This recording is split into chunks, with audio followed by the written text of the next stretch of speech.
আসসালামু আলাইকুম। সম্মানিত দর্শক শ্রোতা সকলকে স্বাগত জানাচ্ছি। শিক্ষা শুধু মুখস্থ করা নয়, এটি হৃদয়েরও একটি ব্যাপার। একজন শিক্ষার্থী কিভাবে অনুভব করে, কিভাবে মূল্যবোধ তৈরি করে, তা ঠিক করে তার ব্যক্তিত্ব। আর এই দিকটি নিয়ে কাজ করে বেনিজামিন ব্লুমসের এফেক্টিভ ডোমেইন, অর্থাৎ শিক্ষার মনোভাব ভিত্তিক ক্ষেত্র। আজকের ভিডিওতে আমরা আলোচনা করব বেনিজামিন ব্লুমসের ট্যাক্সোনমির এফেক্টিভ ডোমেইন উদাহরণ সহ বিস্তারিত। চলুন তাহলে আলোচনায় ফিরে যাই। এফেক্টিভ ডোমেইন কি? এফেক্টিভ ডোমেইন এমন একটি শিক্ষা ক্ষেত্র যা শিক্ষার্থীর মানসিকতা, মনোভাব, অনুভূতি, মূল্যবোধ, আগ্রহ ও আচরণগত পরিবর্তন নিয়ে কাজ করে। এই ডোমেইনকে 5টি স্তরে ভাগ করা হয়েছে। 1. রিসিভিং, গৃহীত করা, অর্থাৎ শিক্ষার্থী মনোযোগ দিয়ে কিছু শুনছে বা গ্রহণ করছে। উদাহরণস্বরূপ, ক্লাসে শিক্ষক যখন গল্প বলছেন তখন শিক্ষার্থীরা মনোযোগ দিয়ে শুনছে, এটাকে বলে রিসিভিং। ক্রিয়াপদ হচ্ছে লিসেন, অ্যাকনলেজ, শিখন কৌশল, গল্প বলা, ছবি দেখানো, ভিডিও ক্লিপ দেখানো। 2. রেসপন্ডিং, প্রতিক্রিয়া দেওয়া, অর্থাৎ শুধু শুনে না থেকে শিক্ষার্থী কোনো না কোনো প্রতিক্রিয়া জানাচ্ছে। উদাহরণস্বরূপ, শিক্ষক কবিতা পড়ার পর শিক্ষার্থী হাত তুলে বলে, এই কবিতাটা খুব মজার ছিল।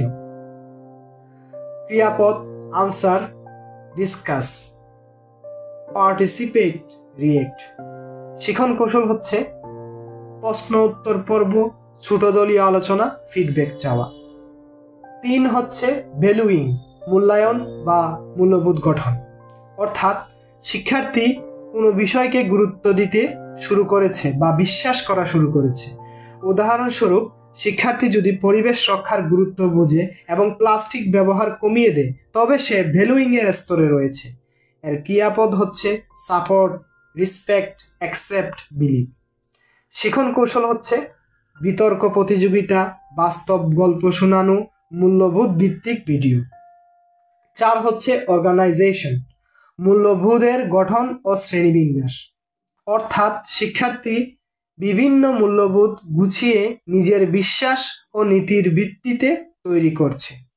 উদাহরণস্বরূপ, একজন শিক্ষার্থী যদি সিদ্ধান্ত নেয়, আমি সব সময় সত্য পথে চলব কারণ এটা আমার জীবনের নীতি, তবে সে অর্গানাইজেশন এর স্তরে পৌঁছেছে। ক্রিয়াপদ হচ্ছে ইন্টিগ্রেট, অর্গানাইজ অ্যান্ড ফর্মুলেট।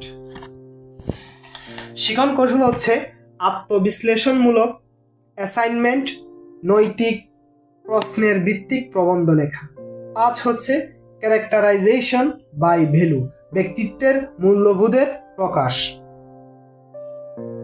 অর্থাৎ শিক্ষার্থীর আচরণ, জীবনধারা ও সিদ্ধান্তে তার মূল্যবোধ গভীরভাবে প্রতিফলিত হচ্ছে। উদাহরণস্বরূপ, কেউ যদি অন্যের উপকার সব সময় করে, দায়িত্ববান হয়ে, নীতিবান হয়ে, তবে সে এই স্তরে আছে।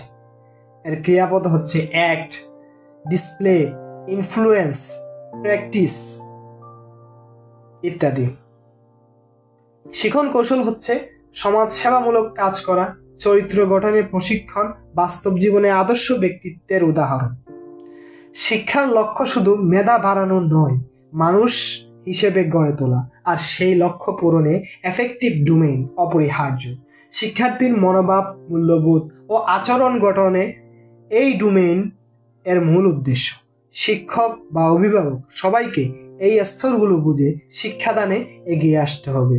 সকলকে ধন্যবাদ জানাচ্ছি এতক্ষণ আমার সাথে থাকার।